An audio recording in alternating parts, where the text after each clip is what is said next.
नमस्कार, बहुत स्वागत आपका इस बुलेटिन में। मैं हूं आपके साथ अवंतिका श्रीवास्तव। क्या दाऊद इब्राहिम को जहर दिया गया है? बड़ा सवाल जो कि सोशल मीडिया पोस्ट के जरिए भी वायरल हो रहा है। पाकिस्तान से बड़ी जानकारी। अंडरवर्ल्ड डॉन दाऊद इब्राहिम की जहर दिए जाने की खबरें लगातार वायरल होती हुई दावा यह किया जा रहा है कि उसे कराची में जहर दिया गया।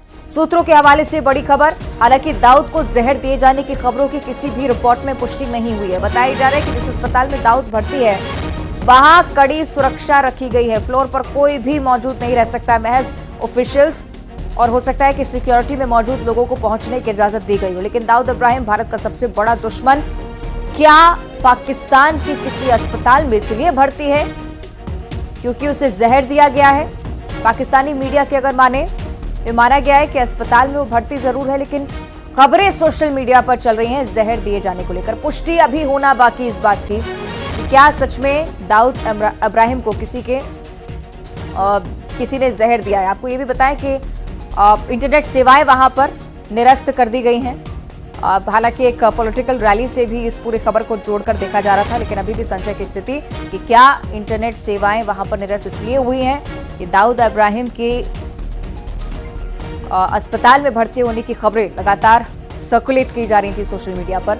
कुछ भी हो सकता है। पाकिस्तान का बहुत दोहरा रवैया इस मामले पर हमने देखा है। इससे पहले भी लगातार इस प्रकार की खबरें आती रही। पाकिस्तान में मौजूदगी दाऊद की इस बात को लेकर भी वो देश लगातार नकारता रहा, लेकिन अब जो खबर लगातार वायरल हो रही है इस पर भी पुष्टि का इंतजार। आपको बताएं कि मुंबई पुलिस भी इस पूरे घटनाक्रम पर नजरें बनाए हुए है।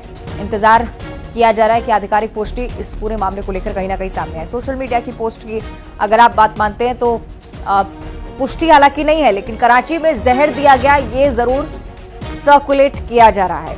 अभी जानकारी है कि दाऊद इब्राहिम अस्पताल में भर्ती है, लेकिन high level security Dawood Ibrahim को घेरे हुए अस्पताल में इलाजरत। किस वजह से अस्पताल पहुंचा, स्वास्थ्य में अब कोई खराबी या जहर दिए जाने की खबर क्या सही है, इस चीज पर संशय अभी भी बरकरार। भारत के सबसे बड़े दुश्मन के तौर पर आप पहचानते हैं दाऊद इब्राहिम को। तमाम ऐसी खबरें, तमाम ऐसे आपराधिक मामले जिसमें शामिल होना दाऊद का सीधे तौर पर सामने आया। पाकिस्तान से जब सवाल पूछा गया, सीधे तौर पर नकारा पाकिस्तान में मौजूदगी दाऊद को लेकर। लेकिन अब ये जानकारी कि कराची में जहर दिया गया, संशय इस बात का कि क्या जहर देने के चलते अस्पताल में इलाजरत है दाऊद इब्राहिम या फिर कुछ और वजह हो सकती है। सहयोगी शंकर आनंद हमारे साथ जुड़ रहे हैं। शंकर, ये भी बताया गया कि मुंबई पुलिस लगातार निगरानी कर रही है। देखिए, दाऊद के खिलाफ पिछले काफी समय से मुंबई पुलिस बेहद एक्टिव होकर इस मामले की तफ्तीश कर रही है, क्योंकि दाऊद से जुड़े हुए कई गुर्गों के खिलाफ मुंबई में केस रजिस्टर्ड है। मुंबई पुलिस कई गुर्गों को भी पहले गिरफ्तार कर चुकी है, और इसके साथ ही मुंबई पुलिस के साथ साथ जो केंद्रीय जांच एजेंसी एनआईए है, एनआईए में भी दाऊद इब्राहिम के खिलाफ एक केस रजिस्टर्ड है, जिसको बकायदा तफ्तीश किया जा रहा है, इन्वेस्टिगेशन किया जा रहा है। और चाहे मुंबई पुलिस की बात करें या जांच एजेंसी एनआईए की बात करें, इसके द्वारा तफ्तीश के दौरान ये इस बात को साफ किया जा चुका है कि दाऊद इब्राहिम पाकिस्तान में छुपा है। पाकिस्तान में किस शहर में छुपा हुआ है, कहां रह रहा है, इस मामले की जानकारी पहले से स्पष्ट कर चुकी है, लेकिन पाकिस्तान इस बात को मानने से हमेशा इनकार करता रहा है। लेकिन कल देर रात में, यानी कि रविवार को, जिस तरह से बकायदा एक खबर आई और पाकिस्तान की जो सोशल मीडिया साइट्स है वहां पर ये खबरें आई कि दाऊद इब्राहिम को अस्पताल में भर्ती कराया गया है। उसके बाद फिर खबर आई कि बेहद गंभीर हालत में भर्ती कराया गया है, और तीसरी खबर आई कि दाऊद इब्राहिम को पॉइजन दिया गया है। तो ये खबर पाकिस्तान की सोशल मीडिया खबरें पे आई, और देखते ही देखते वो खबरें बेहद वायरल हो गई, बेहद चर्चा के केंद्र में आ गई। लिहाजा इन तमाम मामलों की गंभीरता को देखते हुए जब तक इस मामले पर खबरें बाहर आई, उसके बाद थोड़ी देर के बाद पता चला कि कराची शहर में पूरे उस शहर में इंटरनेट की सेवा बंद कर दी गई। पूर्ण तौर पे इंटरनेट सेवा को डाउन कर दिया गया। हालांकि एक और इससे जुड़ा हुआ एक महत्वपूर्ण अपडेट ये था कि कल रात में 9 बजे पाकिस्तान के पूर्व प्रधानमंत्री इमरान खान और उनकी पार्टी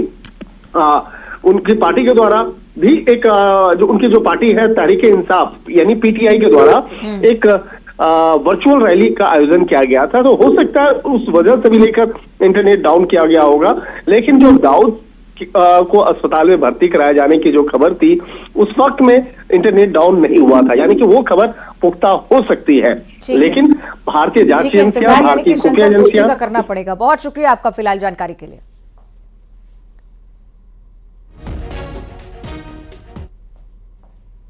और अगली बड़ी जानकारी दिल्ली से वन नेशन वन इलेक्शन को लेकर एक बड़ी बैठक आज शाम होने वाली है। पूर्व राष्ट्रपति रामनाथ कोविंद की अध्यक्षता में बैठक बुलाई गई। आपको बताएं कि शाम करीब 4:30 बजे बैठक शुरू होगी। जोधपुर हाउस में बैठक बुलाई जा रही है।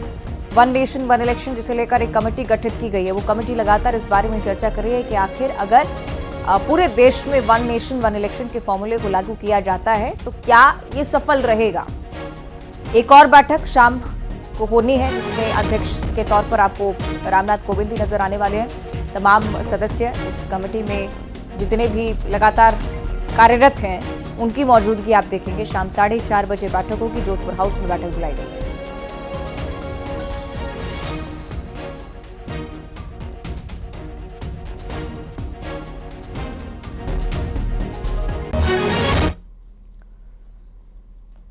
छत्तीसगढ़ का जिक्र अब करेंगे क्योंकि मध्य प्रदेश छत्तीसगढ़ दोनों ही जगहों पर यही स्थिति है। मंत्रिमंडल विस्तार को लेकर लगातार खबरें चलती आ रही हैं। एक और बड़ी जानकारी है कि सीएम विष्णुदेव साय की तरफ से एक बयान सामने आया है। जल्द ही मंत्रिमंडल विस्तार होगा, उनकी तरफ से कहा गया है। नए और पुराने चेहरों दोनों को तवज्जो दी जाएगी, दोनों को ही जगह मिलेगी कैबिनेट में। कल दिल्ली में मंथन हुआ है। दिल्ली से जैसे ही लौटे सीएम विष्णुदेव साय, उनसे पूछा गया कि क्या कुछ बातचीत हुई, क्या मंत्रिमंडल विस्तार को लेकर बातचीत हुई। उनकी तरफ से ये तमाम बातें कही गई।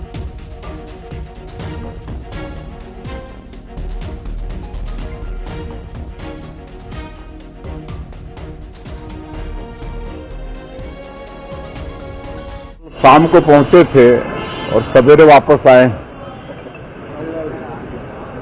तो आदरणीय गृह मंत्री श्री अमित शाह जी से मुलाकात हुई, आदरणीय राष्ट्रीय अध्यक्ष श्री जेपी नड्डा जी से मुलाकात हुई है और कुछ चर्चाएं हुई हैं और बहुत शीघ्र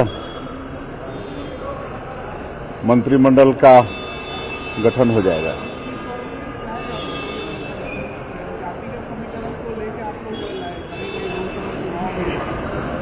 नए चेहरों को भी मौका मिलेगी ऐसे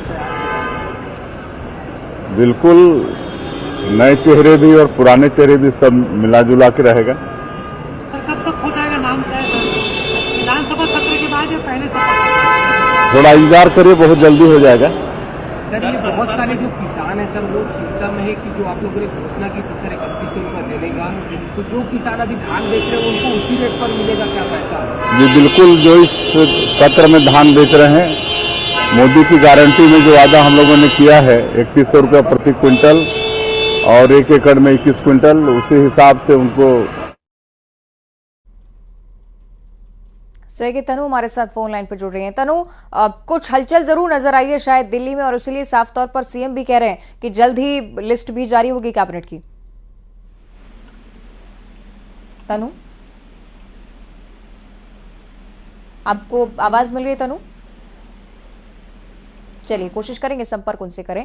लेकिन सीएम विष्णुदेव साय जो सीधे तौर पर ये संकेत दे रहे हैं कि नए और पुराने दोनों ही चेहरों को कैबिनेट में रखेंगे। दिल्ली में मंथन हुआ है, नई लिस्ट को लेकर बातचीत हुई है। दिल्ली से जैसे ही वापस लौटे सीएम विष्णुदेव साय साफ तौर पर ये कहते हुए नजर आए हैं कि ज्यादा इंतजार नहीं करना होगा, बहुत जल्द कैबिनेट में मंत्रियों के नामों का ऐलान किया जाएगा और हताशा हाथ नहीं लगेगी नए चेहरों को, क्योंकि उनको भी तरजीह दिया जाना इस कैबिनेट में संभव है।